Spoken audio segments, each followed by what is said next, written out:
మేలు కలుగు మార్గమైన యేసుక్రీస్తు ప్రభు నామంలో అందరికీ వందనములు. ఇప్పుడు మనం చదువుకునే వాక్యం లోకాసువార్త 16:26 వచనం. అంతేకాక ఇక్కడి నుండి మీ యొద్దకు దాటగోరు వారు దాటి పోజాలకున్నట్లు అక్కడి వారు మా యొద్దకు దాటి రాజాలకున్నట్లు మాకును మీకును మధ్య మహాగాధం ఉంచబడి ఉన్నదని చెప్పాను. ఇప్పుడు పాతాళం నుంచి పరలోకానికి మార్గం లేదు. ఇప్పుడు పరలోకానికి మార్గం భూలోకం నుంచే ఉంది. పాతాళానికి కూడా మార్గం ఉంది. ఇప్పుడు భూలోకం నుంచి పాతాళం నుంచి పరలోకానికి, పరలోకం నుంచి పాతాళానికి మార్గం లేదు. ఈ భూలోకం నుంచి మార్గం యేసుక్రీస్తు ప్రభు.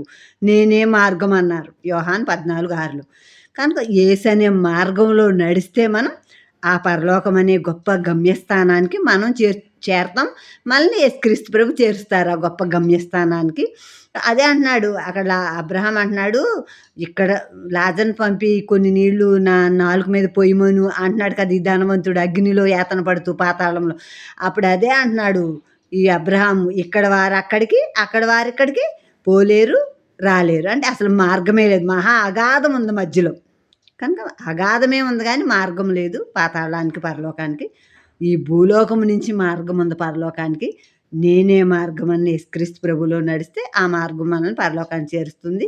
అందుకే ఇక్కడ చెప్పబడద్ది, జీవం కావాలా, మరణం కావాలా, వెలుగు కావాలా, చీకటి కావాలి. జీవం కావాలంటే అమ్మో నాకు జీవమే కావాలి అంటే నేనే జీవం అన్నారు. అదే 14:6 యోహాను.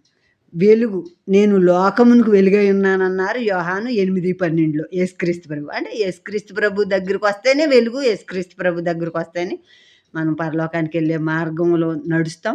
యేసుక్రీస్తు ప్రభు దగ్గరికి వస్తేనే మనం జీవం పొందుకుంటాం. ఆయనలోనే జీవం ఉంది, నిత్య జీవం ఉంది. మేలా కీడా? మేలే కావాలి. మేలు కావాలంటే ఇర్మియా 6:16లో ఉంటది. మేలు కలుగు మార్గం ఏదో తెలుసుకుని అందులో నడవండి, అప్పుడు మీకు నెమ్మది కలుగుతుంది. చూడండి, మేలు కలిగే మార్గం యేసుక్రీస్తు ప్రభు మార్గం. యేసుక్రీస్తు ప్రభు మార్గం మేలు కలిగే మార్గం. ఆ మార్గంలో మనం నడిస్తే అప్పుడు మనకి నెమ్మది కలుగుతుంది. అక్కడ పాతాళంలో ఎంత యాతన పొందుతున్నాడు.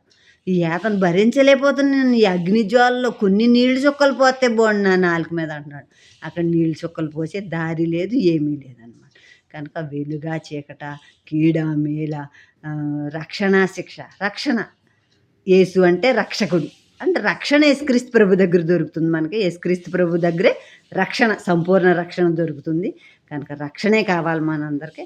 కనుక ఆ రక్షకుడైన యేసుక్రీస్తు ప్రభు ద్వారా, మార్గమైన యేసుక్రీస్తు ప్రభు ద్వారా జీవం, సత్యం, నిజం, అబద్ధాన్ని నమ్మకూడదు, నిజాన్ని నమ్మాలి. నిజమైన యేసుక్రీస్తు ప్రభు ద్వారా రక్షణ.